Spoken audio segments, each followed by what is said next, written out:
I think we can start slowly. We are sharp 2 o'clock. Good afternoon, ladies and gentlemen. After lunch, a difficult session normally. We are going to start a session with a very interesting title, the implementation, inspired implementation at different levels. We are going to learn a lot out of this session. I present myself. I'm Vanda, Nunes de Lima. I'm working at the Joint Research Center in Ispra. I'm part of the Inspired team.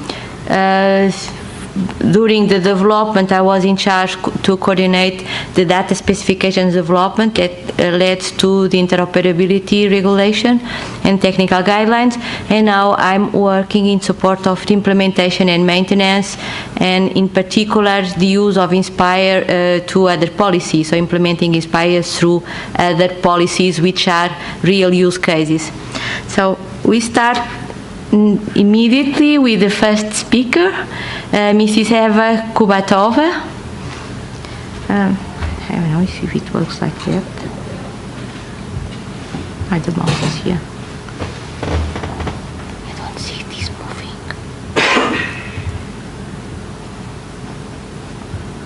Why? Yeah, it comes here. Is the PDF? What is this one? This one.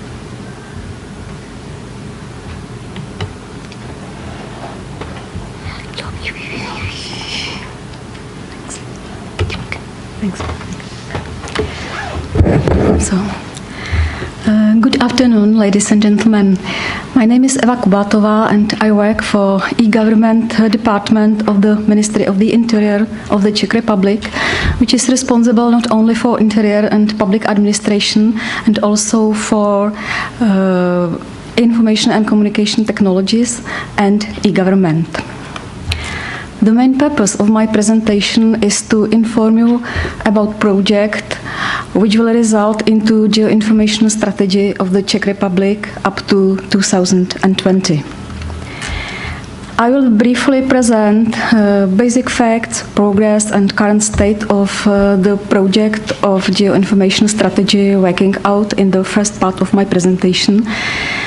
Our vision and goals will be briefly mentioned in the second part of my presentation. I will mention not only our successes, but also our failures. Last year of the conference, we reported that in November 2012, Czech government imposed Minister of the Interior and other key public authorities in the field of spatial information, which are Czech Office for Surveying, Mapping and Cadastre, Ministry of Defense, Ministry of the Environment, Ministry of Local Development and Ministry of Transportation, to prepare draft of geoinformation strategy and submit it for approval to the end of February this year. So we have got historic opportunity to solve main persisting problems in the Czech Republic in the field of spatial information. Geoinfo strategy is working out as an integral component of the Czech e-government. It develops the main principles of the Czech e-government in the area of spatial information, and further it addresses the specific topics in the given area. One of the main objectives is to contribute to setting up better conditions for major improvement of e-government services regarding spatial information. Let me briefly mention Czech e-government basics. The symbol for Czech e-government is that orange body called IGON, and some of his bodies personates the main e-government projects. The main idea of Czech e-government is that documents only have to circulate, not the citizens. To fulfill the idea, Czech Republic has to agree 4 main e-government projects. And the fundamental pillar of the Czech e-government is the project of public administration basic registers.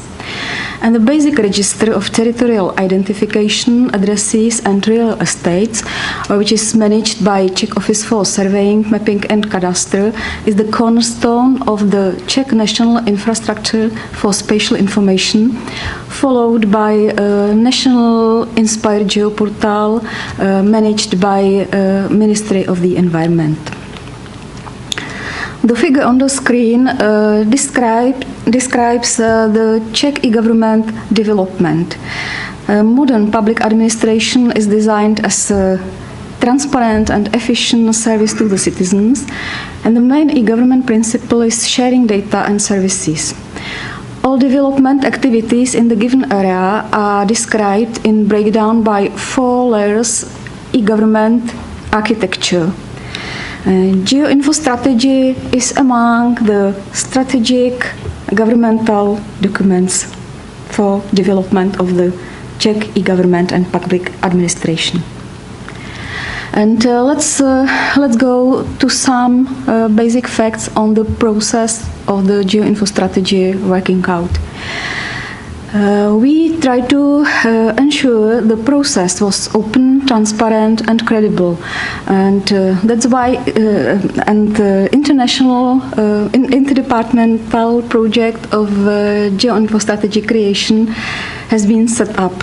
Ministry of the Interior is responsible for Geoinfo strategy working out, and it coordinates all project activities. The main body is steering committee, and Geoinfo strategy creation is in the hands of processing team that consists of experts from public administration and academic sphere. The consulting team has a really broad range. It consists of public administration bodies, professional associations, and universities. In the course of project, 3 working groups were set up to solve the special technical problems. In the course of analytical part of the project, we make a decision on maximum use of existing sources, both international and national. Inspire is our true inspiration.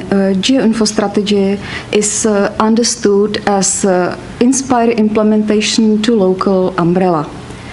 On the national level, we have used previous national studies in the field of spatial data and existing expert opinions on the issue.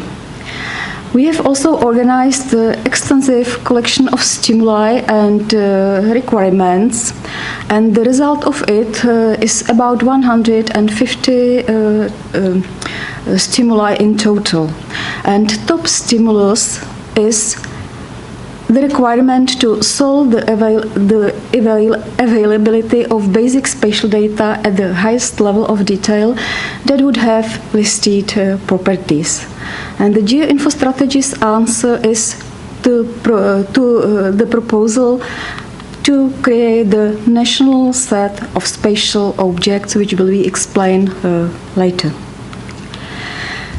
Follow our vision and global objective, we have set strategic objectives and specific goals using terms and principles of 4 layers e-government architecture, which was mentioned previously.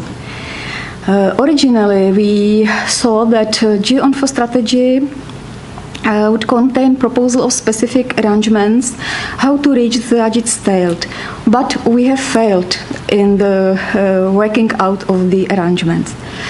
The number and range of the arrangements, of proposed arrangements, was too wide, in some cases beyond 2020. Anyway, unclear responsibilities for the specific arrangements were our biggest problem. And that's why a steering committee decided to make change from strategy to strategic framework in December 2013. The action plan containing the specific arrangements will be worked out after Geoinfo strategy framework is approved by Czech government. At the same time, we asked the Czech government for new term for Geoinfo strategy. It is the 30th September this year. On the screen you can see new Geoinfo strategy contents, which is different from origin, and let's go to our vision and our objectives. What we want is, firstly, the spatial information and related services are used by all society and in everyday life. And we want the public sector, thanks to the availability of spatial information and services, efficiently provides modern and high-quality public services. And we want to create adequate conditions for it. We do believe it helps to promote socio-economic growth and competitiveness of the Czech Republic. Let's about strategic and some of related specific goals. We address four main areas. The main one is the area of public administration services, and what we mainly want to do is to prepare public administration services to support life situation in the field of spatial information. The second area we address is the area of national infrastructure for spatial information on technical level. We want to build the national integration platform for spatial information based on shared services and inspire standards to integrate existing information system of spatial information. We want to build the national geoportal as a single point of access to spatial information and services, and we have to ensure publication of some selected spatial data and services as open. The third area we address is the data resources. We want to ensure not only further development of existing information system, but also we want to build new data sets with guaranteed quality.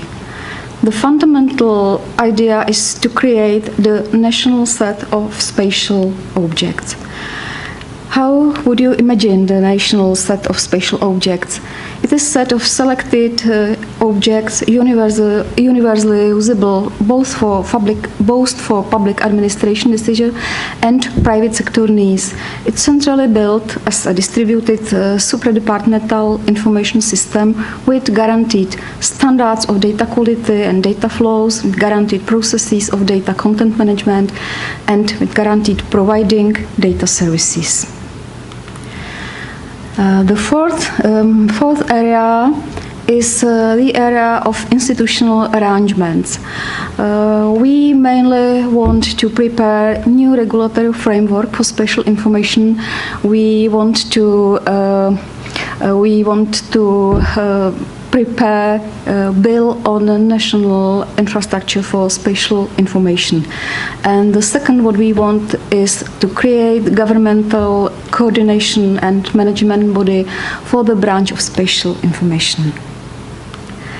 Ladies and gentlemen, let me shortly summarize our key themes.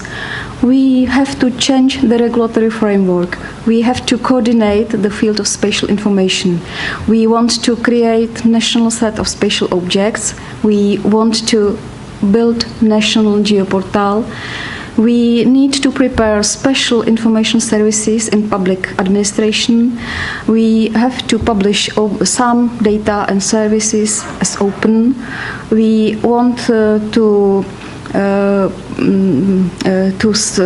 give support for human resources and training development, and we have to fulfill our international obligations and international interoperability.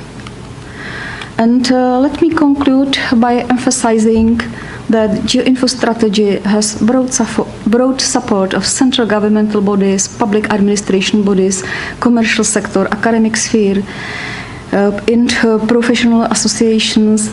It is understood as integral component of Czech e-government, and it sets out the basics direction of the Czech Republic in the field of spatial information.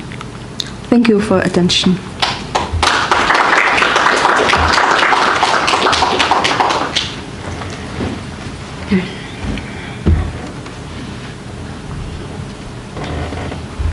Thank you very much, Eva, for the precise and concise presentation. Is there any question from the audience? No at that stage? So we can pass to the second presentation. Mr. Domen Mongus. That would be correct. Sorry? That is correct. That is okay.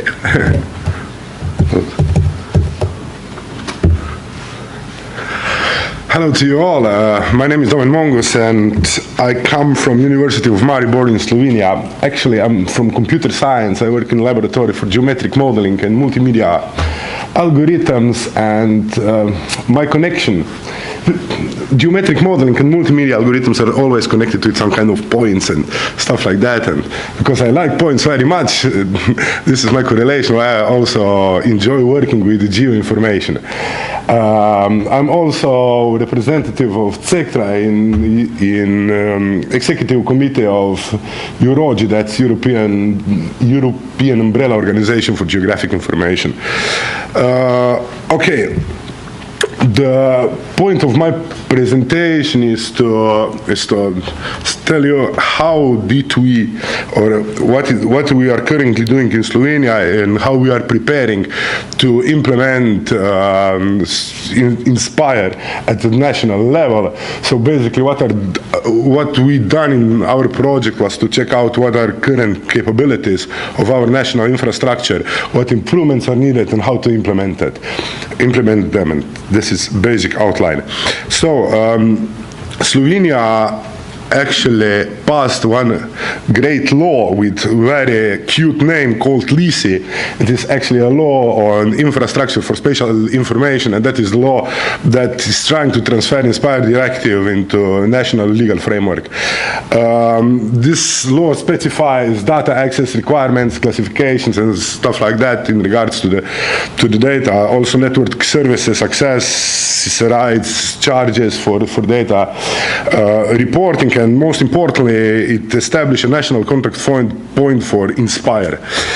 National contact point is under the Ministry of Infrastructure and Spatial Planning, namely under the Surveying and Mapping Authority of Republic of Slovenia. With the main purpose of communication with European Commission in regards to Inspire, National Contact Point has also some other tasks to do, and basically it administers the list of data and data catalogs, metadata. It supervises the implementation of Inspire, coordinates between different data providers, and plans strategies on how to implement stuff. And one of the main things that National Contact Point is in charge of is maintenance of Slovenian Geoportal. And let's say in collaboration with National Contact Point, we start to analyze Slovenian data infrastructure. Basically, what we did is we implement some, let's say, we implement a series of queries to address specific requirements from Inspire directive. There was, I think, 20 different queries for each each different group of requirements. So for discovery, view, download, and transformation services. Essentially, all the responses were then parsed and analyzed and checked whether they are compliant with Inspire or not. The graphs that you see here are outputs and means the percentage of responses that were compliant with the Inspire directive. Basically, what we can quickly see is that discovery services are more or less okay. We had a few problems in 2013 with view services where some resource types and temporal references were missing in responses. A bit more problematic were download services where web feature services were not really okay. And the most problems we have was transformation services where the transformation services were mainly developed only for transforming the coordinates, while all the other things were not inspired, compliant, or even missing.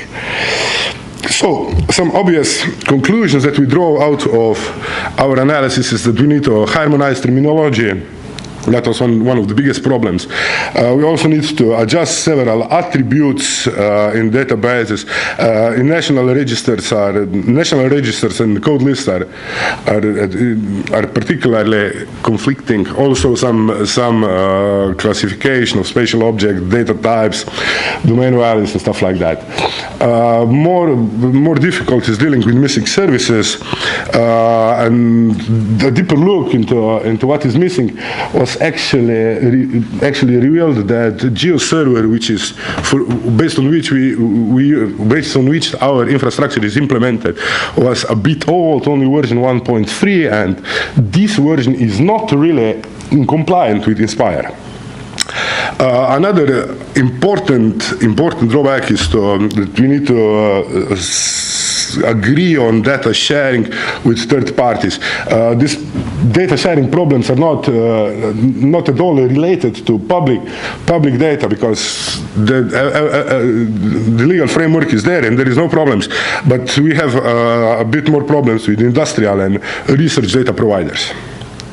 So after that, we decided on licensing the data providers. Basically, there are two forms of licenses. One for commercial purposes, where data access can be charged, and the biggest part of the majority of data can be accessed by authorization only.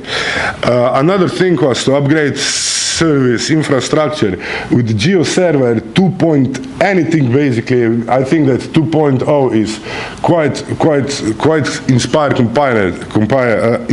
compliant already. However, there are still in all the GeoServer versions, there are still some services missing that need to be additionally developed, and we need to do this.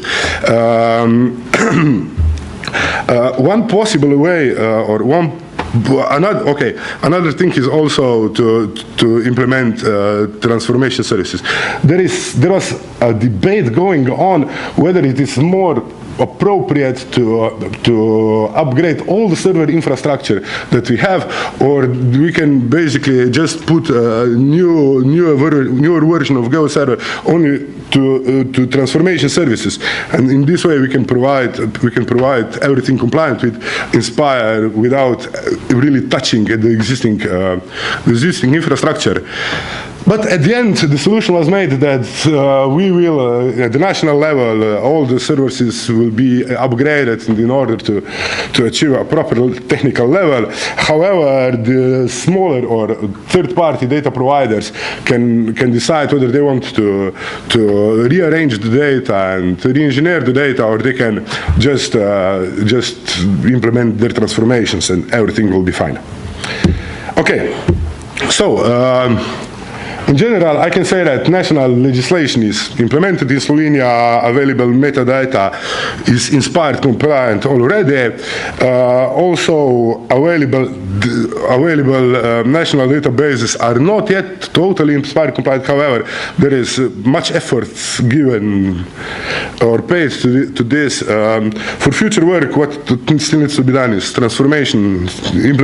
implementation of transformation services, especially for integration integration of third-party data providers, and starting to gradually upgrade our national infrastructure. Regarding those of you who are using GeoServer, I must say one of my colleagues, or some of my colleagues, are working intensely with development of GeoServer. There is a great effort seen there that GeoServer will become will become Inspire compliant, and everything will be fine from then on. Thanks.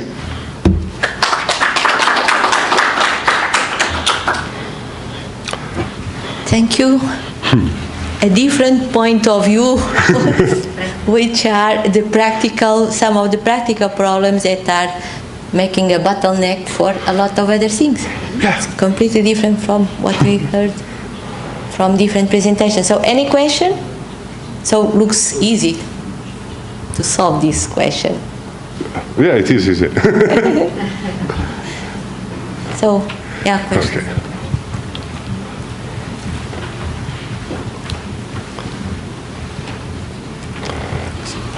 My name is Nicholas Hagemann from the University of Bonn in Germany. I just wanted to ask, you said that the data providers can transform the data themselves. Are they doing that, or do you still have to do it in a centralized way? Yeah, they are actually quite okay with it. They don't have really problems, and there is no much revolution going on. We were surprised about it. Although they, of course, they need a lot of help in implementation of external transformations. However, they are really interested in it, and they think that this is okay. So it was a surprise for us. Someone else wants to ask something? We are perfectly in time at once it happened. So and we can pass to the third presentation, Mr. Eric Auquière.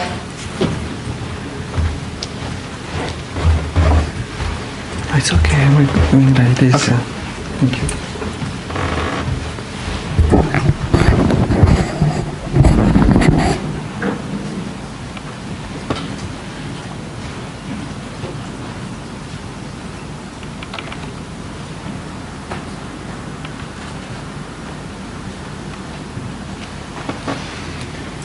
Hello everybody. I wonder I'm at the right place to start with a little bit of geography, and more specifically with political geography. For all of you, Brussels is the nickname of the European Commission. Where's the... No, it's not here. Of the European Commission. This is the place where are living the bad guys. People conceiving a lot of very complicated technical rules. But for some of you knows that Brussels is also the capital of Belgium, a place where we can find a lot of funny things. And this is the place where you find the good guys. But today I will talk about the Brussels region, the Brussels capital region. This is one of the three regions of Belgium, the smallest one, but the more complicated one. And this region is concerned by the Inspire directive because it has the environment in its competencies. So today I'm going to explain how we implemented the Inspire directive in our region, and I will show you that finally Inspire was also a real opportunity for a great collaboration project between institutions, but moreover between people. So it's a long story starting 7 years ago. In 2007, the adoption of the Inspire directive creates a little electroshock among the administrations of the Brussels region, which decided to organize a workshop. At this occasion, we decided to create a regional committee called GeoBrew in order to implement the Inspire directive. This meeting and the creation of the regional committee are really the starting point of the Inspire story in the Brussels capital region. During 3 years, we focused on the legal aspects. The first results were reached in November 2010 with the vote of the GeoBrue decree related to the geographical information in the Brussels capital region.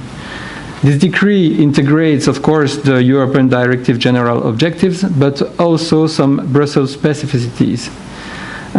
First, the decree applies to of course, to the 34 data teams of the European Directive, but also to all geographic data produced at regional level.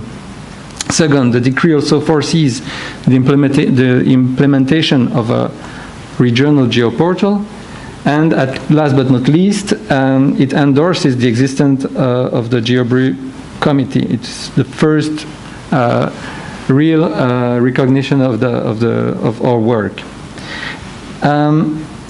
In this legal package, the regional committee also included the first draft of the executive orders. This text determines the functioning of the GeoBrue committee, the responsibilities of the partners, and in my case, of the Brussels Regional Informatics Center, for which I am currently working.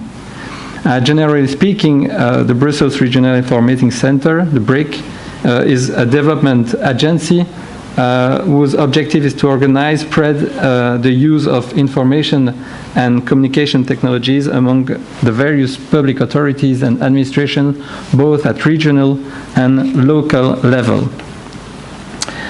In the INSPIRE context, our missions are very clear. We have to ensure the update of the cartographic referential, called URBIS, and the implementation of the associated web services. We have to implement and maintain the geoportal, and we have to provide technical and material assistance to the public authorities. Now we have finished with the legal aspects of the story. We are now going to take a look at the most exciting part of the story, the project for the implementation of the Brussels geoportal. First, I will focus on the governance aspects and then on the platform itself. In this project, the GeoBrue committee acts as a steering committee. It is supported by 2 working groups and a technical team. First, the technical working group, which acts as the client and whose role was to define the technical and functional requirements, select the solution, and validate all the deliverables of the project. Second, the editorial working group, whose role is to define the editorial guidelines, write the content, and ensure its quality.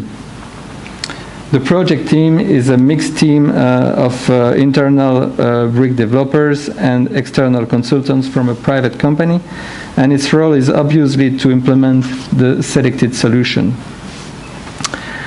The project starts mid-2010, and during the first 8 months, the technical working group wrote the requirements of the geoportal related to the INSPIRE constraints. It also made a short list of the desired functionalities by analyzing similar projects in Europe. At the beginning, the idea was to go to the market, but after a first consultation in 2011, we decided to make it by ourselves. You saw here the results of this market consultation. And on the basis of this market consultation, a short list of software components, both commercial and or open source, was established, taking into account various criteria listed here on my slide. For example, it was important for the working group to promote open source solution. For the BRIC, Brussels Regional Informatics Center, it was important to select software components for which we had in-house competencies and with a maximum of functionalities out of the box. And another example, the technical working group wanted to promote some modularity in the design, some service-oriented architecture. All the software components shortlisted were installed, configured, and evaluated against 170 criteria. Finally, the technical, we selected a solution, an architecture based on 5 open source products: GeoNode and Django CMS for the portal and CMS functionalities, GeoNetwork for the discovery service, GeoServer for the view and download services. The GeoNode viewer was chosen for the WebGIS client, and for the databases we work on Postgre and PostGIS products. Concerning the infrastructure, we installed 3 different environments, one for the developments, one for the testing, and one for the production. And moreover, the architecture was designed to ensure load balancing, failover, and redundancy on 2 separated data centers. The implementation of the GeoPortal started 2 years ago in February 2012. And at this time it was decided to deploy 1 release every 6 months on the staging environment in order to give access the Commission to the required services and in order to fulfill our obligations. The last deployment was made on the production, was also made on the production environment at the end of 2013, validated by the government, a regional government, and communicated to the citizen and to the press on February this year, so 4 months ago. So what does this GeoPortal look like? What has been done by the team? I will not spend too much time on details of the interface, but talking about the GeoPortal implies tackling 3 subjects: the content, the users, and the functionalities. 4 months after going into production, we had the metadata catalog references 75 data sets. It allows to visualize more or less 80 data layers, all of them accessible through web services. And last but not least, the GeoPortal identifies more or less 30 cartographic applications or shared maps. Concerning the users, we distinguish, of course, the administrators and the public user. The portal is managed by 2 types of administrators. The content managers are in charge of the informational part of the platform. They text the news, they manage the users, they validate the maps that are proposed by external users, and of course there are some technical administrators for the platform. But the most important user is the public. It means civil servants, professionals like architects, scientists, and of course citizens. The public can use the portal anonymously or after registering. Here, this slide shows you an overview of the capabilities of the portals. It says which type of functionality is available for which type of data and for which profile. Looking at this table, you may think that registered users are not well considered, but I'm going to show you that those 2 supplementary crosses are of great interest. First, for the metadata catalog, I will not spend too much time on this. You have already seen this tons of times. A rapid look at the screen shows that users have access to simple or advanced search, list of results, and detailed view of metadata in various formats, export functionalities, sort functionalities, etc. Users can also access to the 80 data layers of the web available through web services, web map services. And they can select those they are interested in, and they can add and combine them in a cartographic interface such as this one. Unfortunately, if they are not registered, they will not be able to go further. On the other side, the registered user will be able to create, of course, the maps, but also to save it in his account.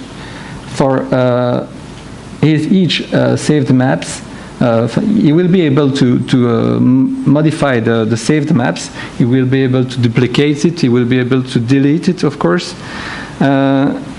He can share it with other registered users. or integrate it in external websites. And at least he can publish it.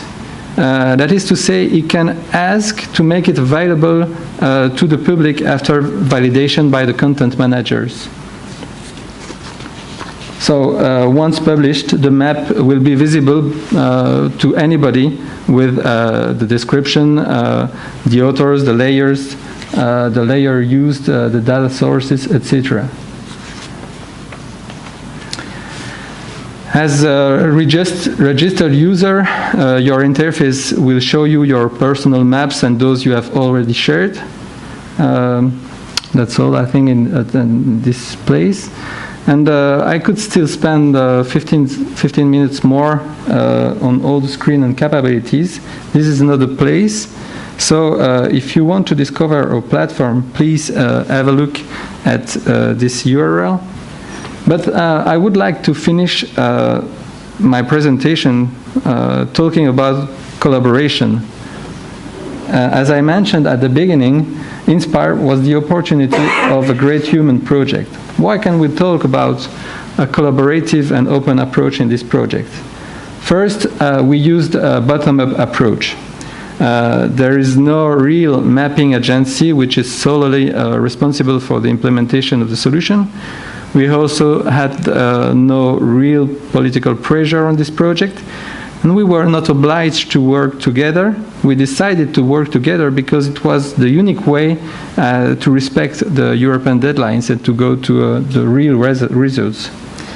Second, we took the pretext of the INSPIRE directive to apply its concepts, its good concepts, to a larger set of geographic data. Third, for the project implementation, we use an agile methodology, which ensures flexibility and results that fits the requirements. And last but not least, all the partners were and are still equally implied in the decisions. There is no voting procedures. All the decisions are compromise between different authorities discussing in adequate working groups. I thank you for your attention, and if you have questions or if you want to deepen the subject, here are our coordinates, the coordinates also of the project manager, which is there. George, project manager. Okay, thank you for your attention.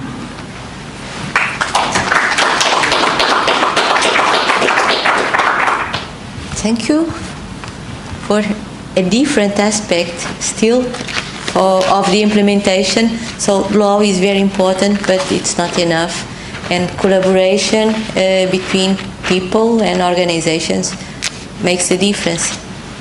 Any question?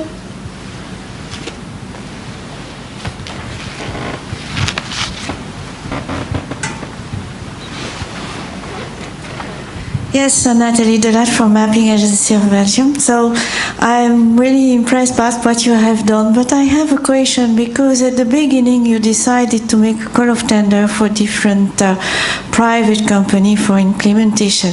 And finally you changed your mind, deciding to implement that by our own. So what were the reason to do so? Okay, it's quite simple.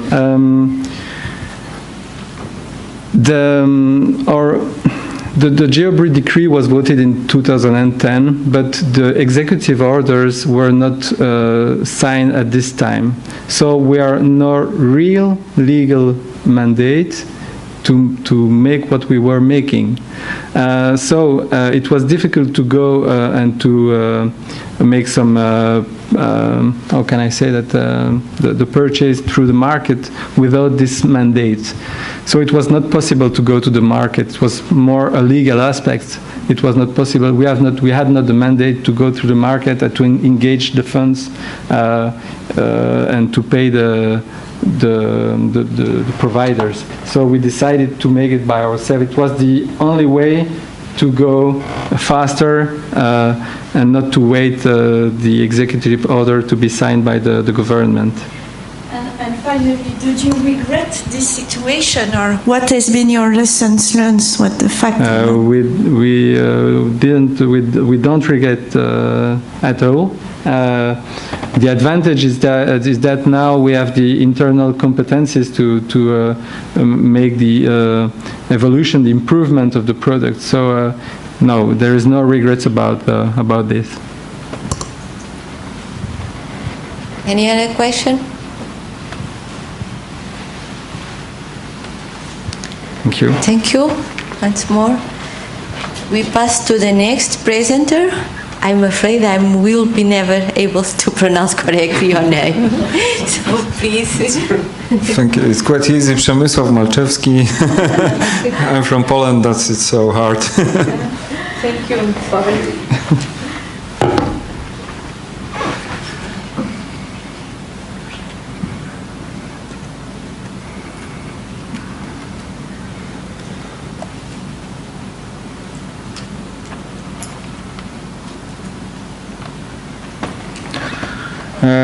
Ladies and gentlemen, I'm glad that I can present you our solution for implementing Inspire, or maybe something like how Inspire inspired us to make something good for the multi-level governance in Lower Silesia region.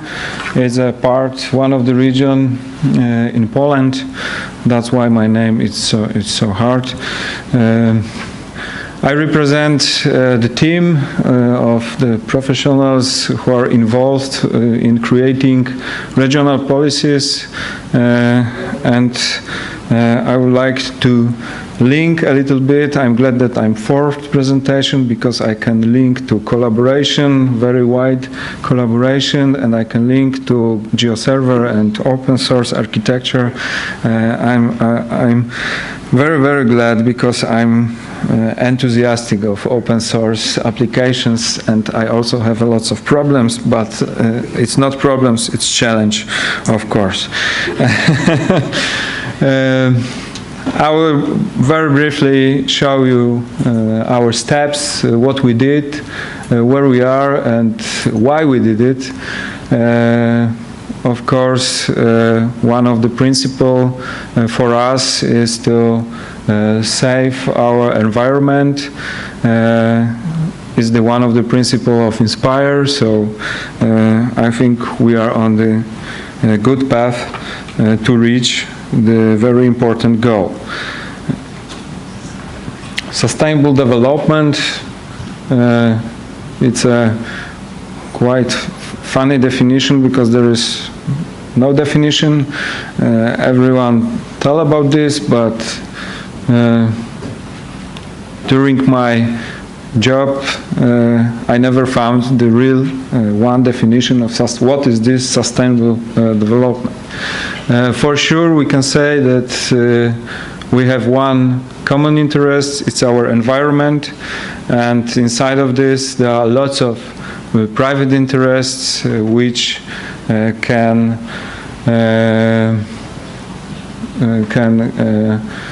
build some problems, some conflicts, especially spatial conflicts, and how we can manage it.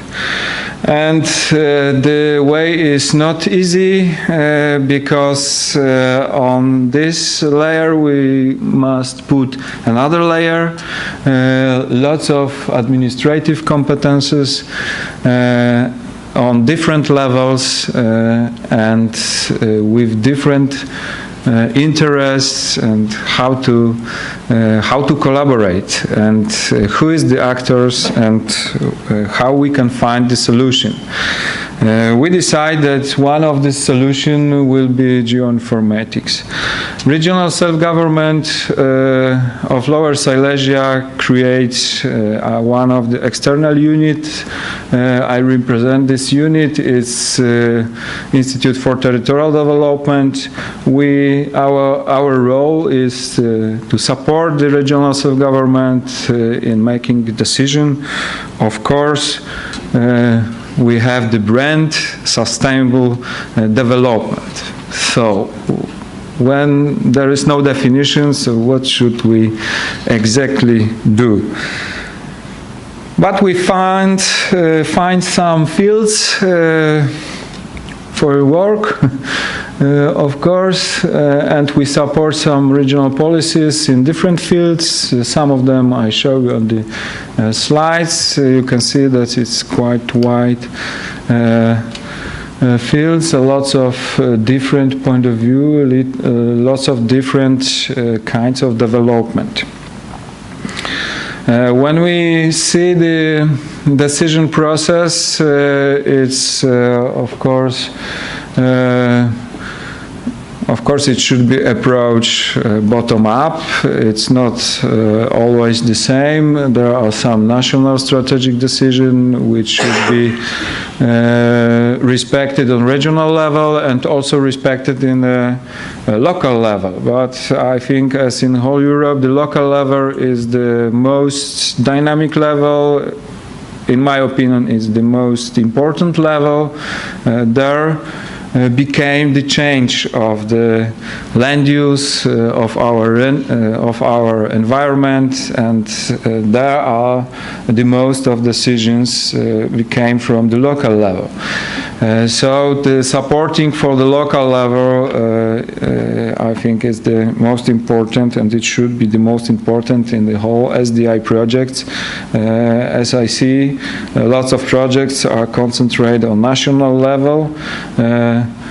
We decide that our regional level will be some kind of broker of web services from the local levels, and we should support them for being one of the actors in that process. One of the solution is geoinformation, and as I told before, the Inspire gave us a big inspiration that we should do this, and we start many years ago, at least 10 years ago, working with GIS tools, first on the desktop, and now we are on the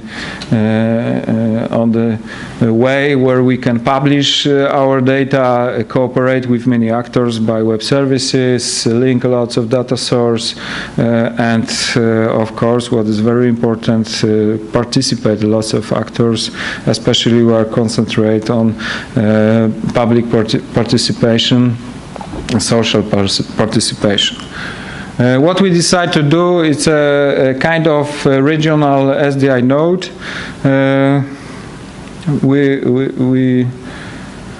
We based on very popular, I think now in Europe, architecture. We used the open source applications recommended by OSGeo. PostGIS is this quite similar architecture like in Slovenia and in Brussels. Also GeoNetwork for metadata, open layers.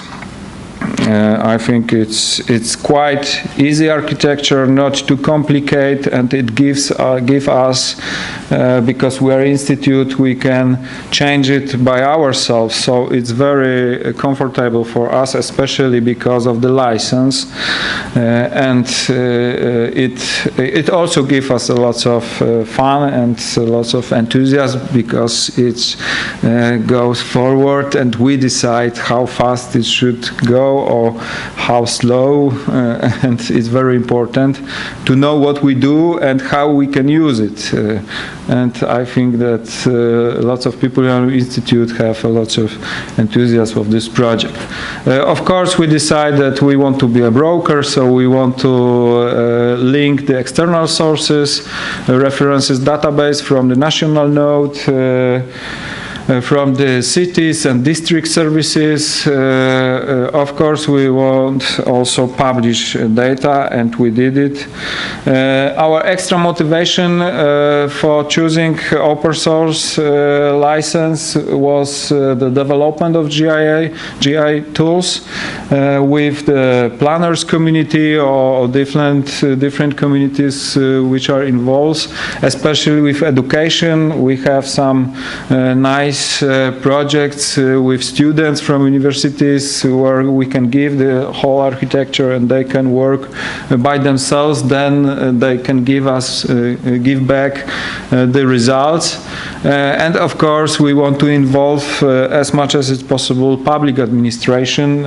It's still, at least in Poland, not so easy for public administration, especially at local level, to be involved exactly in Inspire, and very often it's very expensive, and very often it's too strange for them. It's too hard to understand what for and how they should get benefits. It's our website where we publish the viewer, the metadata, and also our services. It's a few slides how it looks like. We publish 251 layers. We start to publish the regional development plan, so that's our main product, what we publish. So the regional document which regulates the spatial development or sustainable development in region somehow, of course. GeoServer, as it was told before, give us a lot of possibilities. Very, I can say, nice, or how to say, very good solution is to export our shapes to KML. It gives us the possibility to show it on Google Earth, what is very excited for the external audience. It's always very good for recommend the GeoServer, but it also in the background GeoServer has a lot of very good solutions, and it gives a lot of opportunities. Now we are at the moment that we start with metadata catalog in GeoNetwork. It's also a very nice tool, very easy, very very nice also for the external people from outside, from the client from outside. It's very easy to get the information. The map viewer in open layers, it also gives lots of functionality, very useful. That's the some layers from our regional development plan. So this is the layers which we publish. We have in Poland national node, geoportal from national level. We can link lots of web services, especially web map services, but not only, also very different. So we take from them lots of references data. For example, natural protected, environment protected areas. And this slide shows how we can link the regional transportation layers, so what we plan in transport, and link it with natural protected areas, which is very important. We can do this very easy by web services. Very important is also the progress in local level. It's the one of the example of the district. So it's about 20 municipalities where we can find the development plan from the local level. So this level where they decide what will happen.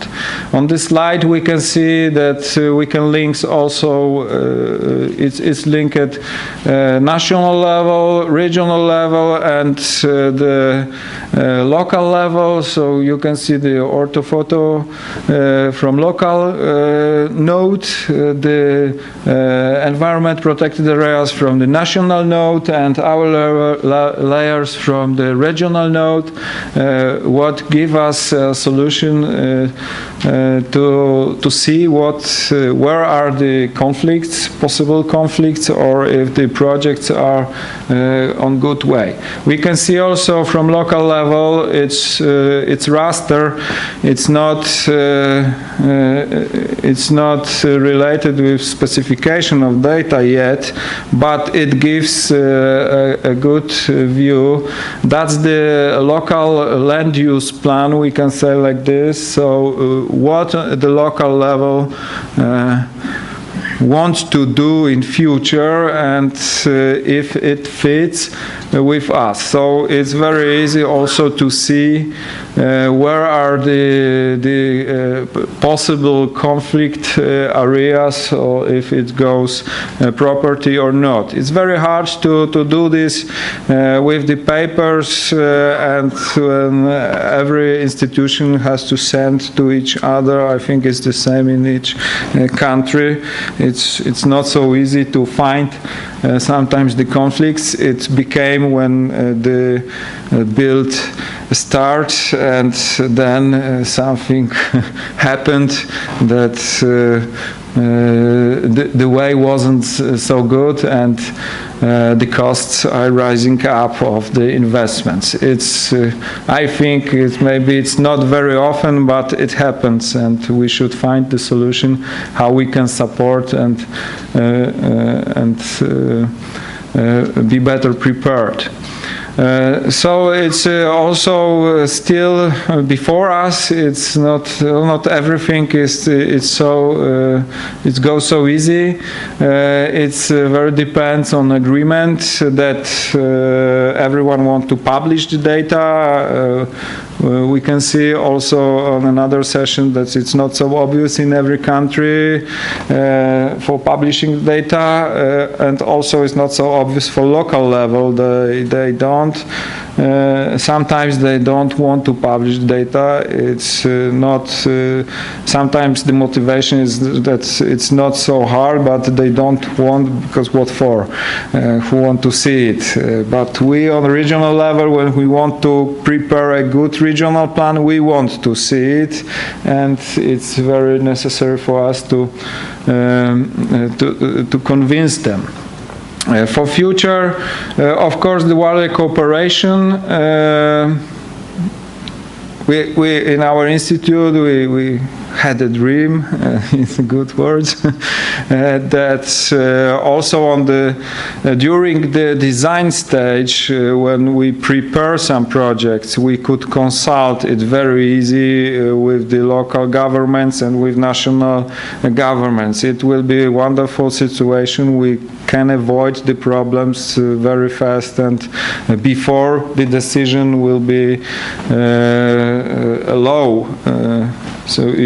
Before it became a law and building decision, we want to make a broader thematics models, some more environment, and also socio-economic development, how the situation change in some socio-economic tools and some factors.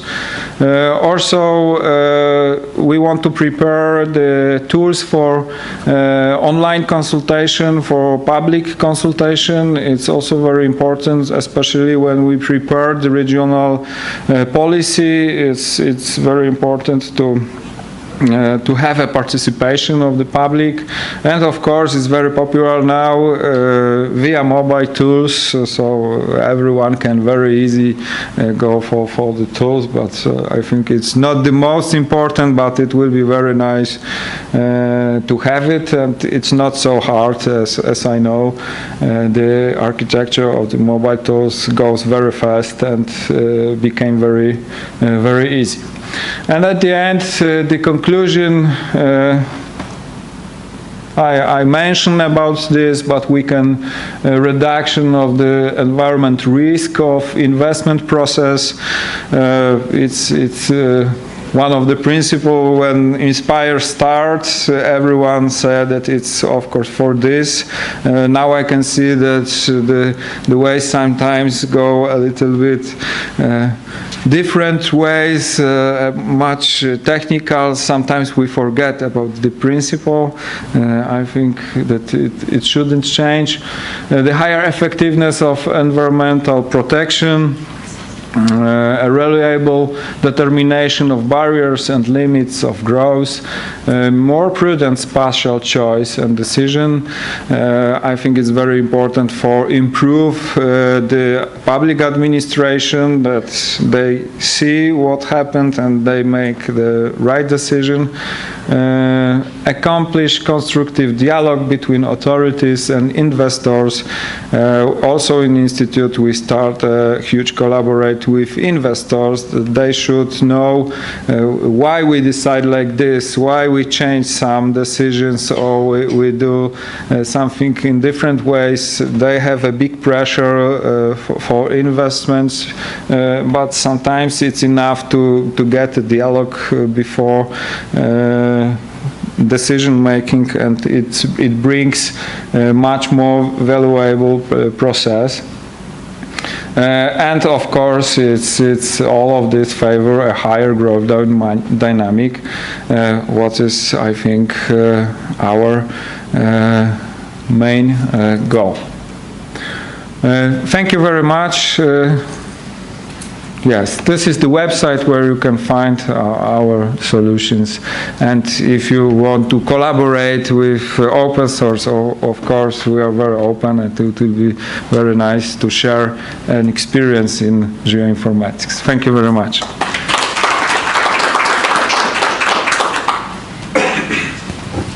Thank you very much. Is there any question from the audience? So, yes.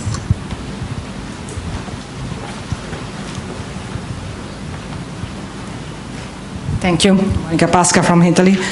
I would like to ask you something. I've seen that you have the opportunity, you have made the work to put the raster images of the local plans. But what difficulties do you encounter in matching the raster images with your vector layers and with the different information from the two or several sources? Thank you.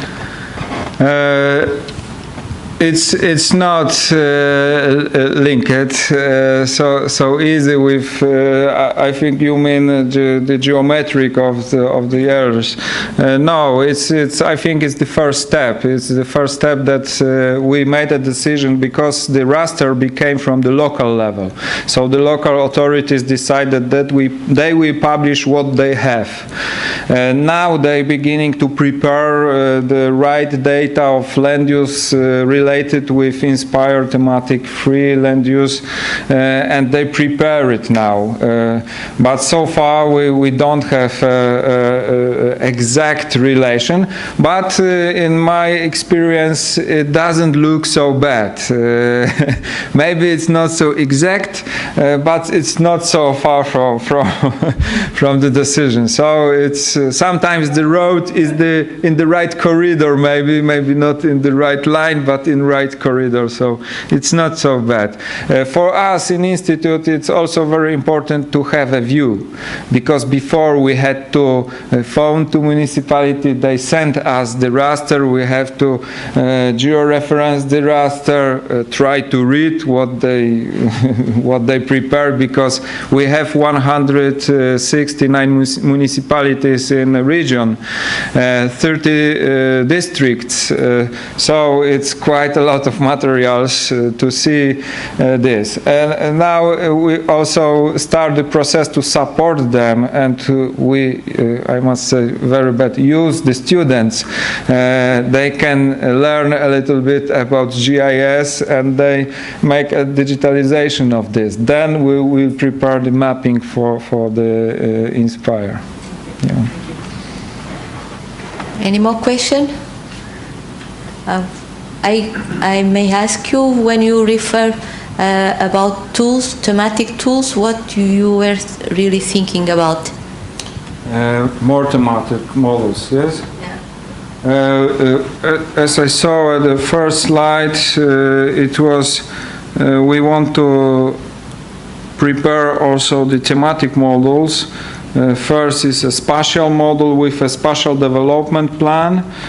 Second will be, it's connected, I will show the slide, socioeconomic development, so how change the socioeconomic situation in the region, what is very important for the influence for the spatial development, and of course natural resources, environment, a little bit wider. We have more information at the national level, so we want to put more information in a regional level. So that will be the complex information on the regional, in regional node. Yeah. Okay. Thank you very much. Thank you. No questions. We can pass now to the final presentation for this session. Mr. Simos Misirloglou. Misirloglou. That's right. Okay.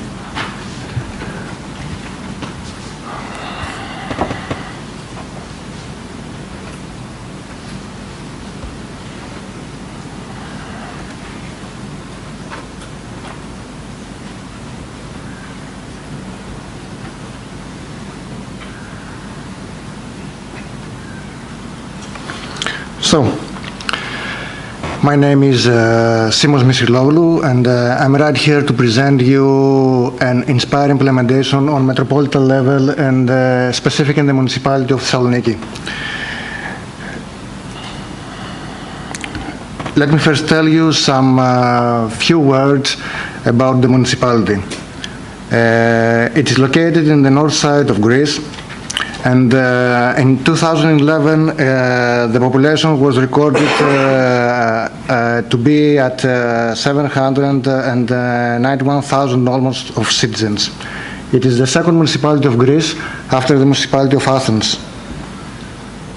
The starting point of the technology in municipality was a project that was regarded the development of a GIS in the municipality, and the main purpose was the upgrade of the geospatial information and service to the citizens by means of web services and technologies such as WebGIS. The whole project was delivered by the end of 2008. Since then, almost 942,000 users were recorded to utilize the WebGIS portal from 2008 and till today. 42% of them are new users. That was our indicator that tell us that there's a big interest for geodata from our municipality. And this gave us the pace that of thinking of a new approach or a new expansion or a new upgrade of the GIS platform by means of an SDI platform. The deliverables of the initial GIS project can be depicted in the following diagram. The first one, first of all, 5 applications were developed. The first one was for digital urban planning. The second one was for act settling. The third one for tour guide. The fourth one for acts adjustment, and the last one for bidding condition and land use. Among other applications that was created in-house since 2008 are an application for mobile GIS, for smartphones, and some internal GIS applications for several purposes by means of Silverlight platform. Thus, the municipality of Thessaloniki has become creator, owner, and user of a large amount of geospatial datasets. In this slide, you can see the links for our applications for mobile GIS on smartphones. One for the iOS and one for the Android platform. We're talking about datasets such as coordinate systems, municipal boundaries, cadastral parcels, street names, transportation net, ortho images, buildings, land uses, etc. All of them are included to the Inspire data themes, but not in the format that Inspire needs to be shown until the project was started. So, in order to address administrative, urban planning and environmental issues, and to increase government transparency and accountability by means of a sophisticated GIS SDI system, the Municipality of Thessaloniki has become an early adopter of Open Data Initiative. The adoption of the Inspire's provisions has become more than a necessity in order to serve public demand for access to open information. Additionally, the Greek regularity framework for the generation, management and dissemination of geospatial information mandates the directive's implementation. The Municipality of Thessaloniki's SDI is being developed by using open standards, incorporating all the components of a typical SDI, and taking into account the municipality users' needs. The SDI development is entirely based on free and open source software and an open architecture approach. More than 60 datasets are documented and made available through the GeoPortal in conjunction with e-services. Moreover, the internal procedures of the management of geospatial information are restructured. The system is enriched with sophisticated tools, and the implementation of the SDI as a service-oriented architecture involving using requirement capture and analysis, development of the metadata system, data preparation, development of network services, implementation of the GeoPortal, data uploading and deployment of services, and last, the development of reporting and monitoring mechanisms.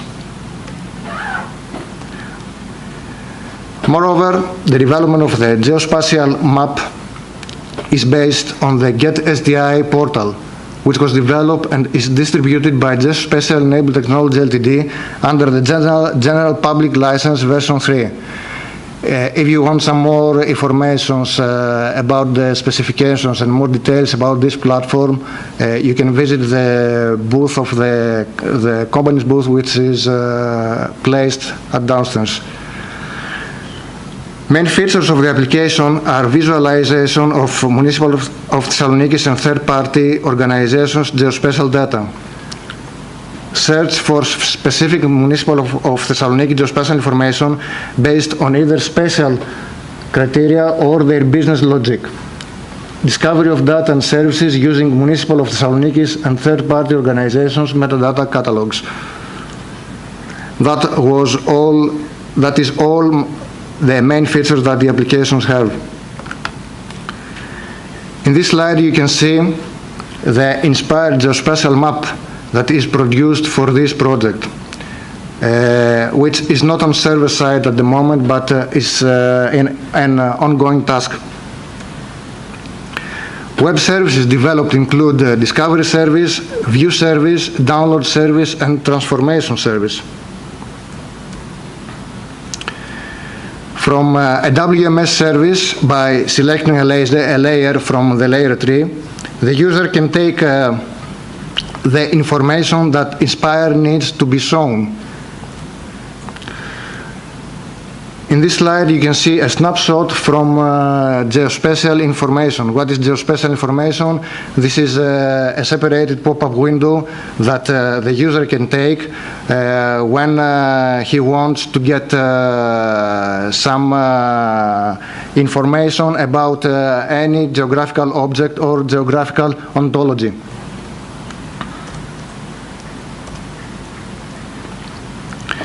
Of course, an SDI platform has the ability to search things.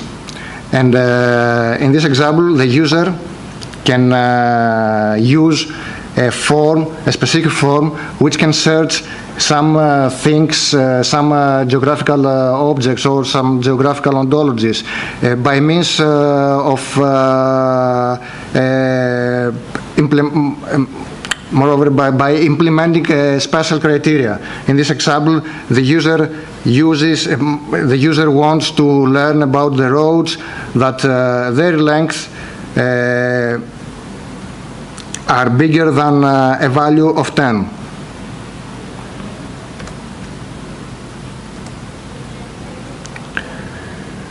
Of course, an SDI platform has the metadata part, and the user can draw a rectangle on the geospatial map, and in this rectangle he can search all the metadata of the specific layer that he wants to know. In this example, he gets the spots for the metadata for the spots for bicycles parking.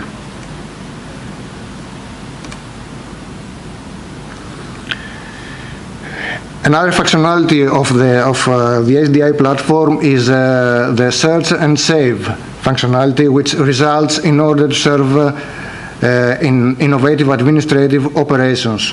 The user can draw a rectangle on the geospatial map, and he can get all the objects. He can get all the objects in this region of the rectangle, and he can save them in different file formats, in different character sets, and in different coordinate system if he wants to do that by means of an on-the-fly coordinate transformation. Some more actions need to be spent, and further attention needs about data conformance, IT infrastructure reformation and upgrade to serve increasing needs, but the crucial part has been decided, the willing of the authority to fulfill that goal. At the end of the whole project, the Geo portal will be embedded on the existing WebGIS portal, providing a single endpoint for all geospatial resources. A main casing question that has been posted was, do we expect something particular from that kind of technology? And the answer in that question is that the benefits that we'll gain are less transactions with physical presence in municipality, decreased time of acquiring geospatial data, can increase the possibilities to cooperate with the adjacent municipalities in order to get uniform decisions on problems that concern the adjacent territories. That's it.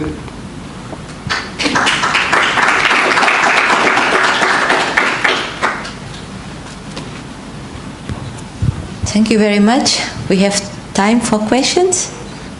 Is there any question regarding this presentation?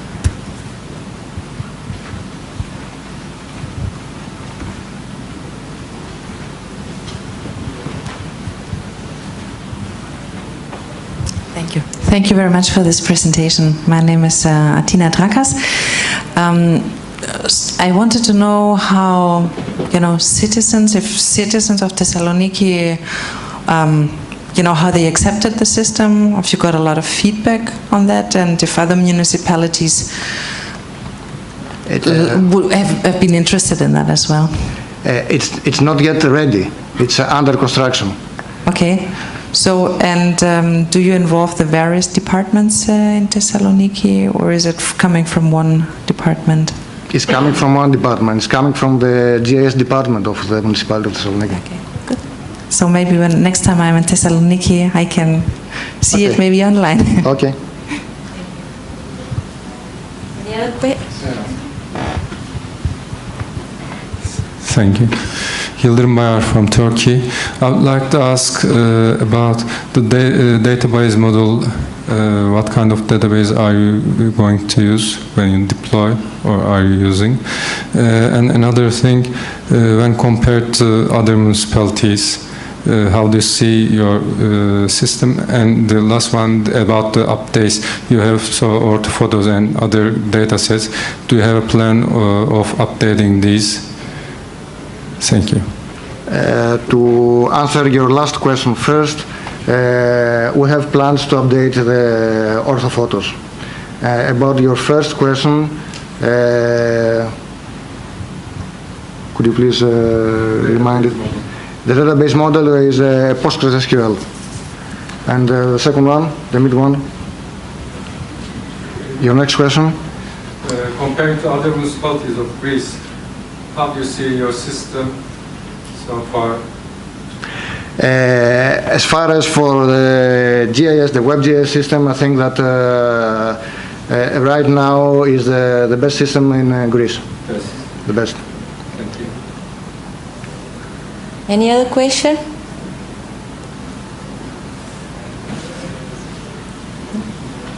If not, thank you. Okay. We still have time for a couple of questions regarding the whole session. Do you have any thought that you would like to share regarding the topics presented? How much they reflect what is going on in your countries? Or, let's say, a summary that you would like to make for this session? I have a question for you. Do you have an idea of the number of geoportals we have in Europe? Is there a map with the number of initiatives in Europe at various levels, national, regional, local? Is there something like that? As far as I know, it doesn't exist, but it does mean that it doesn't exist. Just I don't know. But what I know for sure is that what you get going through the European Geoportal for Inspire doesn't give you the real idea of what's going on in the countries, because not all the national geoportals are fully connected with the European one. And this is a pity, because the European one is, let's say, the entry point where someone wants to know about something regarding Inspire. In many cases, this is the entry point to show. And if there are not everything connected, of course, the idea doesn't correspond to the reality. It can lead to the idea that in the countries there is less work done than what is the reality. Of course, there are reasons for that. This is not the session to discuss, but this is something that needs to be improved in the future.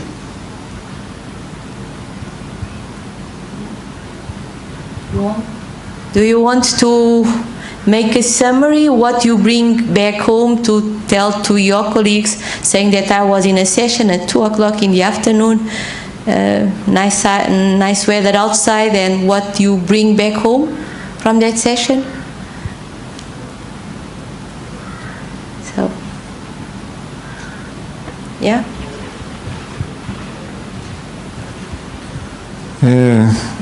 I think it's very nice also that we use open source applications. I have also a question to both of you. Do you provide as your portals, your architectures, in the idea of open source projects? So you will give the code for download. It will be open code, or did you think about this? Because in our case, we want to publish the code. When we will finish the architecture, we want to publish the code and give also the possibilities to implement it on your own, and to make the same in very easy way.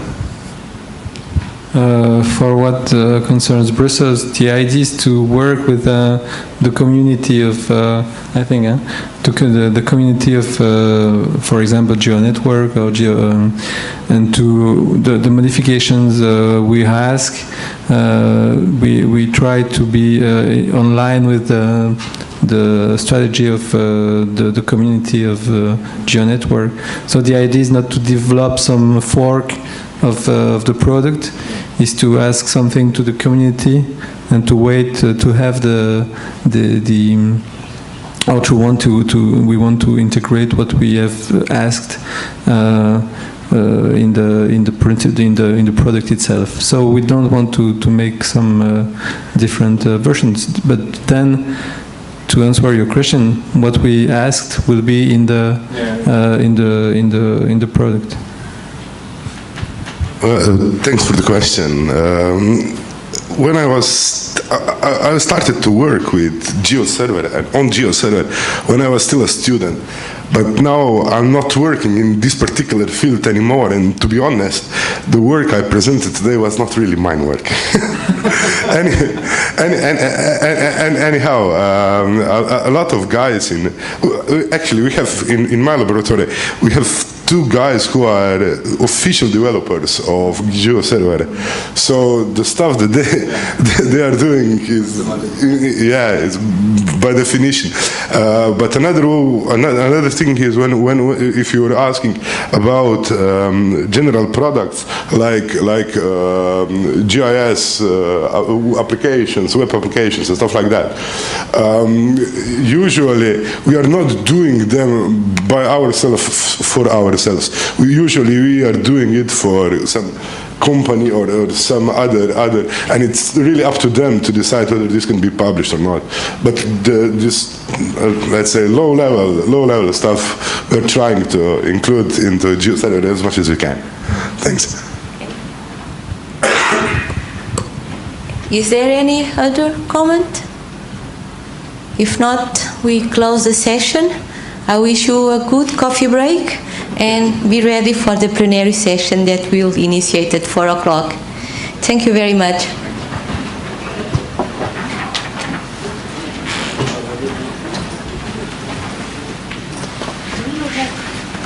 You have another one of these sheets because for the previous session? No?